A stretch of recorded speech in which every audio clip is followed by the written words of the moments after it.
नमस्कार। आप सभी प्रशिक्षुओं का Sai college of teachers training उनामा के इस ऑनलाइन क्लास में स्वागत है। इस वीडियो में हम बात करेंगे डीएलएड प्रथम वर्ष के पेपर कोड F11 के यूनिट 5 के बारे में। यूनिट 5 के ये मेरा दूसरा वीडियो है। हम बात कर रहे थे पोर्टफोलियो के बारे में। यूनिट 5 में हमको पढ़ना है पोर्टफोलियो का मैंने एक वीडियो पहले से बना रखा है, जिसमें हमने जाना था पोर्टफोलियो होता क्या है, पोर्टफोलियो क्यों बनाना चाहिए और यह प्रशिक्षुओं के लिए क्यों जरूरी है। यदि आपने वो वीडियो नहीं देखा है तो पहले वो वीडियो आप देख लें, उसके बाद ये देखें, तभी आप पोर्टफोलियो को अच्छे से समझ सकते हैं। क्योंकि आज के वीडियो में हम बात करने वाले हैं पोर्टफोलियो की आवश्यकता और भूमिका, यानी कि requirement and role of portfolio. Requirement क्या है और इसका रोल क्या है, पोर्टफोलियो की आवश्यकता, रिक्वायरमेंट और इसकी भूमिका, क्या भूमिका होती है पोर्टफोलियो की, इसके बारे में हम आज के वीडियो में चर्चा करेंगे। तो चलिए शुरू करते हैं आज के क्लास को और जानते हैं कि पोर्टफोलियो की आवश्यकता और भूमिका क्या क्या होती है आपके परिदृश्य में, आज के परिदृश्य में। यानी कि जब आप क्लास में पढ़ाने जाते हैं, बच्चों को पढ़ाते हैं, तो वहाँ पर पोर्टफोलियो क्यों जरूरी है। क्योंकि पोर्टफोलियो के निर्माण के जो है निम्नलिखित फायदे होते हैं। एक दो फायदा नहीं है, कई सारे फायदे हैं, जिसे हम लोग एक एक पॉइंट से समझेंगे। आप हेडिंग देंगे, लिखेंगे आप अपने कॉपी में, requirement and role of portfolio, यानी कि पोर्टफोलियो की आवश्यकता और भूमिका क्या क्या है। उसके बाद आपको लिखना है पोर्टफोलियो के निर्माण से निम्नलिखित फायदे होते हैं। पोर्टफोलियो का जब हम निर्माण करते हैं तो हमें निम्नलिखित फायदे होते हैं, और फायदे कौन कौन हैं उसके बारे में हम चर्चा करेंगे। पहला पॉइंट आप देख लिखेंगे कि पोर्टफोलियो में बच्चों के द्वारा संपादित कार्यों को रखा जा सकता है। जैसा कि मैंने पहले बताया था, पोर्टफोलियो आपके पहले वीडियो में, पोर्टफोलियो एक बैग टाइप का होता है, बैग जैसा होता है, जिसमें बच्चे जो भी कार्य संपादित करते हैं, चाहे वो पेंटिंग बनाए, चाहे वो नोट्स लिखे या कुछ भी काम हो, सब चीज़ों को हम आसानी से रख सकते हैं। सेकेंड पॉइंट में आपको लिखना है प्रत्येक छात्रों का एक अभिलेख, यानी कि रिकॉर्ड तैयार होता है। पोर्टफोलियो से होता क्या है, जितने भी आपके विद्यालय में छात्र स्टडी कर रहे हैं, जितने भी छात्र पढ़ाई कर रहे हैं, सबका अपना अलग अलग एक रिकॉर्ड तैयार होता है, जिससे शैक्षिक एवं सह शैक्षिक, यानी कि एजुकेशनल एंड को एजुकेशनल गतिविधियों को संग्रहित करना आसान हो जाता है, ईजी हो जाता है। पोर्टफोलियो से क्या होता है, जो भी एजुकेशनल एक्टिविटी हो रही है और जो को एजुकेशनल एक्टिविटी होती है, उन सारी गतिविधियों को हम आसानी से एक जगह संग्रहित कर सकते हैं, इकट्ठा कर सकते हैं, और जब जरूरत पड़े तब उसे हम निकाल करके आसानी से मूल्यांकन का कार्य भी कर सकते हैं। क्योंकि आप सभी जानते होंगे बच्चों के द्वारा जो साल भर एक्टिविटी होता है विद्यालय और महाविद्यालय में, उसी के आधार पर उन्हें नंबर दिए जाते हैं, उनका मूल्यांकन किया जाता है। तो यदि हम प्रत्येक बच्चे का पोर्टफोलियो का निर्माण करें तो जिससे हम क्या कर सकते हैं, मूल्यांकन करने में आसानी होती है, हम आसानी से उनका मूल्यांकन कर सकते हैं। अगले पॉइंट में आपको लिखना है पोर्टफोलियो के बिना बच्चे का सीखना सुनिश्चित नहीं किया जा सकता है। यदि आप पोर्टफोलियो का निर्माण नहीं करवाते हैं या स्वयं नहीं करते हैं तो आप बच्चे को सिखा पाएंगे, ये कहना थोड़ा मुश्किल लगता है, सुनिश्चित नहीं किया जाता है। क्योंकि पोर्टफोलियो के द्वारा छात्रों के अंदर चहुमुखी विकास होता है, यानी कि वो ऑल राउंड डेवलपमेंट होता है, बच्चों के अंदर चहुमुखी विकास होता है। पोर्टफोलियो एक ऐसा उपकरण है, एक ऐसा माध्यम है जो कि हमारी शिक्षण प्रक्रिया को बहुत ही मजबूत बनाता है, स्ट्रॉन्ग बनाता है, और उसका एक भाग भी है। आप कह सकते हैं पोर्टफोलियो जो है हमारी शिक्षण प्रक्रिया का ही एक अभिन्न अंग है, अलग नहीं है ये। जैसे कला संगीत आपके पाठ्यक्रम का एक अभिन्न अंग है, उसी तरह पोर्टफोलियो का निर्माण करना भी आपके शिक्षण अधिगम प्रक्रिया का एक अभिन्न अंग है। जब आप स्वयं पोर्टफोलियो बनाएंगे और अपने छात्रों से स्टूडेंटों से पोर्टफोलियो का निर्माण करवाएंगे तो आप भी सीखेंगे और आपके छात्र भी उससे सीखेंगे और उनके अंदर एक क्रिएटिविटी की भावना है कि कलात्मकता शक्ति का भी विकास उनके अंदर होगा, क्योंकि पोर्टफोलियो जो आपका जो है एक अभिन्न अंग है, इससे आप अलग नहीं कर सकते हैं। अगले पॉइंट में आपको लिखना है, पोर्टफोलियो के माध्यम से प्रत्येक बच्चे तक पहुंचने एवं उसे समझने में मदद मिलती है। पोर्टफोलियो से होता क्या है, यदि पोर्टफोलियो का निर्माण आप करते हैं या आपके छात्र करते हैं तो उनके बारे में आपको जानने में, उनके पास पहुंचने में आपको आसानी होती है, क्योंकि क्लासरूम में बहुत सारे बच्चे होते हैं तो प्रत्येक बच्चे तक आप क्लास के दरमियान नहीं पहुंच सकते हैं, ना ही उनसे बातें कर सकते हैं। और कुछ चीज़ें ऐसी होती है जो बच्चे आपके सामने नहीं कह सकते हैं, लेकिन वो क्या करते हैं, उसे लिख करके आसानी से बता सकते हैं। तो जब हम क्या करते हैं, बच्चों को पढ़ाते हैं तो होता क्या है कि हम सबके पास नहीं पहुंच पाते, लेकिन पोर्टफोलियो के माध्यम से बच्चे अपनी बातों को लिख कर देते हैं हमें, तो जिससे कि हमें उनके पास पहुंचने में मदद मिलती है एवं उन्हें समझने में भी मदद मिलती है। मुझे यहाँ पे एक छोटी सी स्टोरी, छोटी सी कहानी याद आ रही है जो हम आपके बीच साझा करना चाहेंगे। कहानी यह है कि एक टीचर, लेडीज टीचर आती है और उसके हस्बैंड जो है कहीं किसी प्राइवेट सेक्टर में जॉब करते हैं, तो दोनों जो रहते हैं, उसकी छोटी बच्चे भी रहते हैं उनके पास, वो लोग अपने कार्य में इतना व्यस्त रहते हैं, इतना बिजी रहते हैं कि वो अपने बच्चे पर ध्यान ही नहीं दे पाते हैं। बस वो अपने काम में, और ये टीचर अपने स्कूल में बच्चों को पढ़ाने में बिजी रहती है और शाम के आने के बाद से फिर सोशल नेटवर्किंग साइट पर सब बिजी हो जाती है। तो कभी भी उसको समय नहीं मिलता कि अपने बच्चों को भी वो समय दे पाए। तो एक बार होता क्या है कि जैसे कि पोर्टफोलियो मैंने आपको बताया, हर बच्चे अपना एक रिकॉर्ड लिखते हैं, अपना पोर्टफोलियो बनाते हैं। तो एक बार एक बच्चे का वो पढ़ रही होती है, जैसे वो पढ़ती है उसकी आंखों में आंसू आने लगता है, रोने लगती है वो। जब उसके हस्बैंड, उसके पति उससे पूछते हैं तुम क्यों रो रही हो, तो वो लेटर को पढ़कर सुनाने लगती है, जो कि एक छोटे से बच्चे के द्वारा लिखा गया रहता है। उसमें लिखा गया रहता है कि मेरे मम्मी पापा जो हैं मुझ पर ध्यान नहीं देते हैं, वो अपने कार्य में इतना व्यस्त हैं, दिन भर काम करते हैं और शाम में laptop, mobile, social networking site पर इतने व्यस्त हो जाते हैं कि वो मुझे समय नहीं देते हैं। मैं घर में अकेली रहती हूँ, मुझे कोई ध्यान देना नहीं है।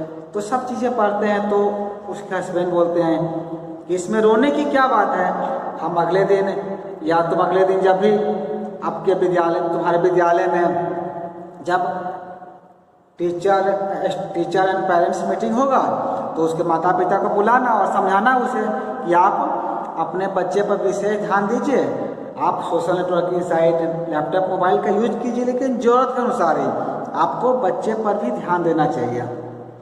फिर वो पूछता है कि आखिर लेटर लिखा कौन है, वो कौन लड़की है वो? तो औरत बोलती है वो हमारी बच्ची है, हमारी बच्ची ने ही ये लेटर लिखा है।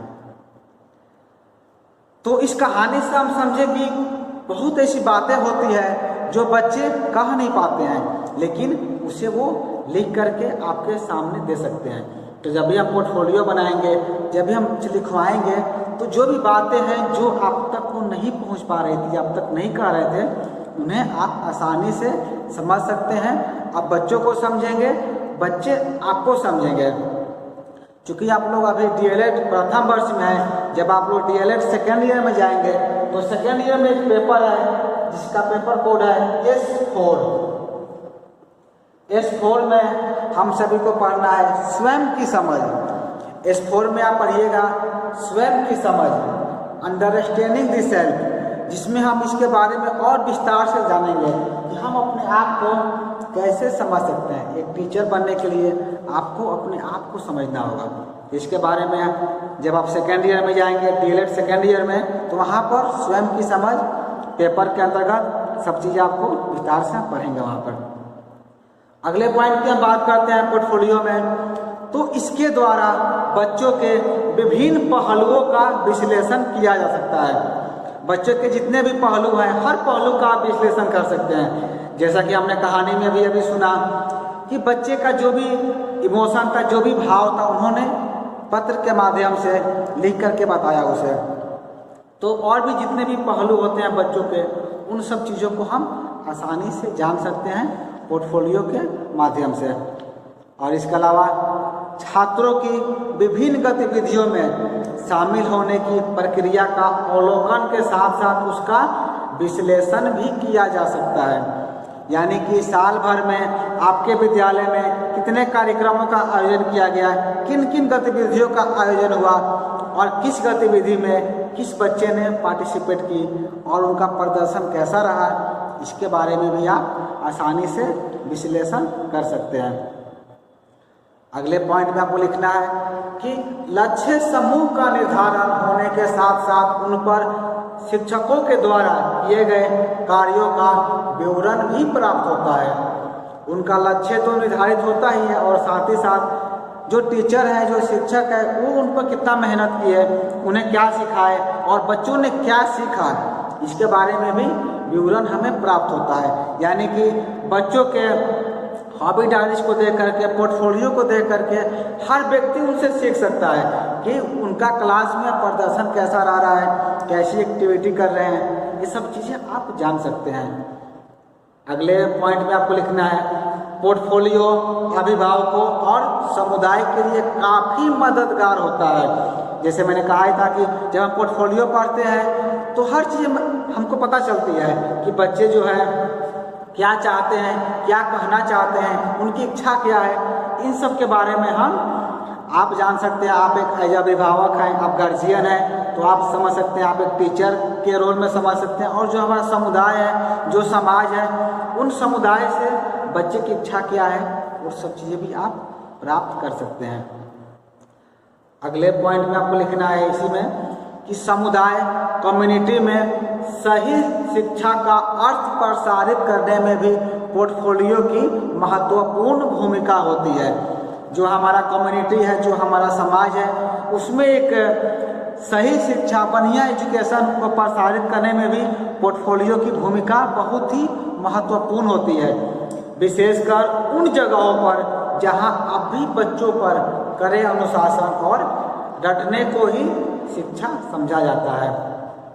अभी भी आपको बहुत से ऐसे महाविद्यालय, बहुत से ऐसे विद्यालय मिलेंगे जहाँ पर शिक्षकों के द्वारा अनुशासन में रहने, कड़े अनुशासन में रहने और रटने को ही शिक्षा समझा जाता है। उन्हें ये लगता है कि हम आज एक थ्योरी लिखवा दिए, बच्चे याद करके सुना दिए, वही शिक्षा है, लेकिन वो शिक्षा नहीं है। मुझे याद है बचपन की एक कहावत जो है, जो हम हमेशा घर पर सुना करते थे, मेरी दादी के द्वारा सुनाया जाता था। वो कहावत इस तरह का है, रटंत विद्या घटंत विद्या। यानी कि जो चीज़ हम रट करके सीखते हैं वो क्या होता है, आगे समय के साथ घटते चला जाता है। यानी कि रटंत विद्या घटंत विद्या। तो हमें रटने की प्रवृत्ति को नहीं अपनानी है, हमें चीज़ों को समझना है। हमें वैसे लोगों का विरोध करना है जो रटने को ही विद्या समझते हैं कि यदि बच्चे उसको रट लिए, याद कर लिए, तो वो ज्ञान हमें नहीं देना है। हमें ज्ञान वो देना है जो बच्चे समझ सके।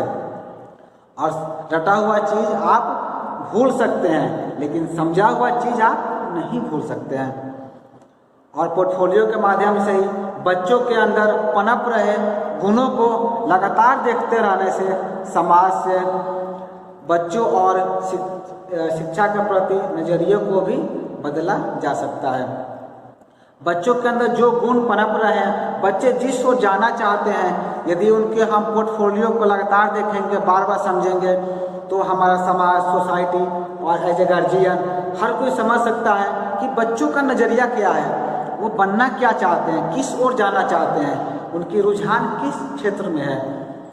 यदि कहा भी गया है कि यदि बच्चों को उसी ओर मोड़ा जाए जिस ओर वो जाना चाहते हैं, तब वो ज़्यादा सफल रहेंगे, ज़्यादा बेहतर रहेंगे। अक्सर होता क्या है, हम अपना चुनाव तब करते हैं जब हम बहुत दूर निकल गए रहते हैं, यानी कि हमें पता ही नहीं रहता कि हमें करना क्या। हमने मैट्रिक किया, इंटर किया, ग्रेजुएशन किया, शायद बहुत लोग पीजी भी कर लेते हैं, उसके बाद उनका भी निर्धारण नहीं हो पाता है कि हम अब क्या करें। तब उन्हें लगता है कि अब कोई विकल्प नहीं बचा है, तो चलो हम कुछ ऐसा विकल्प ढूंढे जिसमें कि हमें बस एक नौकरी मिल जाए। तो ये ऐसी समस्या क्यों आ रही है? क्योंकि हम चीज़ों को समझ नहीं पाते कि हमको जाना किस हो रहा है, हम कर क्या रहे हैं। यदि बच्चों का आप लगातार पोर्टफोलियो देखेंगे तो आप उनके रुझान को समझ सकते हैं कि वो बनना क्या चाहते हैं। वो चित्रकार बनना चाहते हैं कि संगीतकार बनना चाहते हैं, वो वैज्ञानिक बनना चाहते हैं कि इंजीनियर बनना चाहते हैं, या फिर वो डॉक्टर बनना चाहते हैं। तो वो जो बनना चाहते हैं, जो उनकी इच्छा है, यदि उनको हम बचपन से उसी ओर मोड़े तब वो ज़्यादा बेहतर इंसान बन सकते हैं। और ये दायित्व तो आप सभी का है, क्योंकि एक शिक्षक की, एक टीचर ही सभ्य समाज का निर्माण करता है, क्योंकि आप ही बच्चों को गाइड करते हैं। आप जो कहेंगे, आपकी बातों को बच्चे ज़्यादा मानेंगे, बाकी के बातों को नहीं मानते हैं, क्योंकि उन्हें ये विश्वास होता है कि हमारे सर जो कहेंगे वो ज़्यादा सटीक होगा, वो ज़्यादा सही होगा। तो आप पर ये विशेष जिम्मेदारी बन जाती है कि आपको एक समाज को सुधारना है, समाज को एक सही रास्ते पर ले जाना है। वो कार्य कैसे करेंगे? इसके लिए आपको स्वयं को समझना है, बच्चों को समझना है। जब तक हम इन चीज़ों को नहीं समझ सकते हैं, तब तक हम एक समाज को सही दायरे में, सही रास्ते में नहीं मोड़ सकते हैं। मुझे याद आ रहा है, अभी कुछ दिन पहले की बात है, हाल फिलहाल की बात है। आप लोग की तरह एक प्रशिक्षु हैं इसी महाविद्यालय के, उन्होंने एक लैपटॉप खरीदने को सोच रहे थे। तो उन्होंने मुझसे बात किया कि सर लैपटॉप कौन सा लेना चाहिए, किस कंपनी का लेना चाहिए, कौन सा बेहतर रहता है। तो मैंने उनके सुविधा के अनुसार या जितना उनका वर्क था उसके अनुसार मैंने एक सजेशन दे दिया। तो दुकान में गए, उन्होंने एक लैपटॉप ले भी लिया। दुकानदार ने उनको बहुत कहा कि नहीं ये बेहतर है, इसको आप लीजिए, इसमें ये सुविधाएं हैं, लेकिन उन्हें विश्वास नहीं हो रहा था। उन्हें बस ये लग रहा था कि सर यदि कहेंगे तभी इसको हम लेंगे। उन्होंने फिर उस लैपटॉप को लेकर मेरे पास आए, हमने पूरा उसको देखा, हमने कहा कि हाँ सब कुछ बढ़िया है, ये सब ले सकते हैं। तो उसके बाद उन्होंने उसे खरीदा।